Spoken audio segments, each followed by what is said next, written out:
दिल्ली के मुखर्जी नगर में छात्रों का प्रदर्शन जारी है। ओल्ड राजेंद्र नगर में छात्रों की भूख हड़ताल जारी है। छात्रों की हादसे के दोषियों पर एक्शन की मांग है और इसके साथ ही आपको बता दें कि छात्रों की पीड़ित परिवारों के लिए मुआवजे की भी मांग है।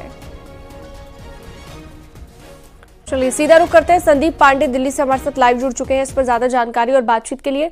संदीप, अभी क्या लेटेस्ट अपडेट है? लगातार प्रदर्शन कर रहे हैं छात्र, अभी क्या तस्वीर वहां पर? कोचिंग में 3 छात्रों की डूबने से मौत हुई। इसके बाद छात्र लगातार आंदोलनरत हैं। पिछले 24 घंटे से वो भूख हड़ताल पर बैठे हैं। जिस कोचिंग में घटना हुई इसके ठीक सामने सड़क पे आप देख सकते हैं छात्र आंदोलन कर रहे हैं और भूख हड़ताल पर बैठे। छात्रों की मांग है कि परिजनों को 1 करोड़ से लेकर 5 करोड़ तक मुआवजा लिया जाए और साथ ही उनकी 9 डिमांड्स हैं, जिसमें उनके जो पीजी जो रेंट है उसकी जो है एक नियमित गवर्निंग बॉडी बने, जो कि एकाएक बढ़ा दिया जाता है, उस पर अंकुश लगे।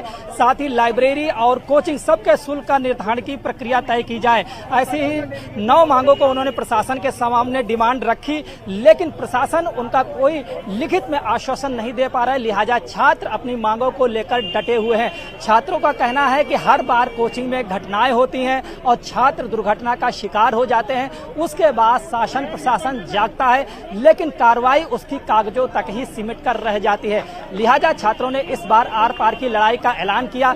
सुबह एमसीडी के एडिशनल कमिश्नर आए, छात्रों से बात की। छात्रों ने तीखे सवाल उनसे किए, लेकिन कोई भी अफसर उनके सवालों का जवाब नहीं दे सका। अफसरों ने ठीक से यही कहा है कि आपकी मांगे जायज हैं, उन पे कार्रवाई चल रही है। इसी बीच कुछ छात्रों को प्रतिनिधिमंडल दल बनाकर अफसरों से बात कराने के लिए उन्हें ले जाया गया, लेकिन इसी बीच एकाएक फोर्स बढ़ गई और सड़क से बैरिकेडिंग हटा दी गई। यहाँ पे आप देख सकते हैं किस तरीके से फोर्स का यहाँ पे अचानक बढ़ोतरी हुई है और यहाँ बैरिकेडिंग लगी थी सड़क पे, वो हटा दी गई। और छात्रों का आरोप है कि उन्हें आंदोलन से हटाया जा रहा है, क्योंकि जिस समय प्रतिनिधिमंडल छात्रों का यहाँ से ले जाया गया उस समय यहाँ से छात्र अचानक तितर बितर हो गए थे, इधर उधर चले गए थे। इसी बीच बैरिकेडिंग हटा दी गई, जिससे आसपास की दुकानों पर खड़े छात्र फिर से सड़क पर आकर बैठ गए और नारेबाजी करने लगे। आप ठीक हमारे पीछे देख सकते हैं पुलिस के अफसर हैं जो छात्रों को समझा रहे हैं कि आपकी डिमांड जो है शासन स्तर तक पहुंचा दी गई है, उन पे मंथन चल रहा है, शीघ्र ही समस्याओं का निराकरण कर दिया जाएगा। लेकिन छात्र अभी अपने मुद्दों को लेकर डटे हुए हैं। क्या नाम है आपका? विकास। क्या डिमांड है? क्यों अफसर लगातार आपसे बात कर रहे हैं, आपकी समस्याओं के निस्तारण का दावा भी कर रहे हैं, कहाँ पे मामला फंसा हुआ है? सर, हमारे फ्रेंड कमिश्नर साहब से मिलने गए हैं।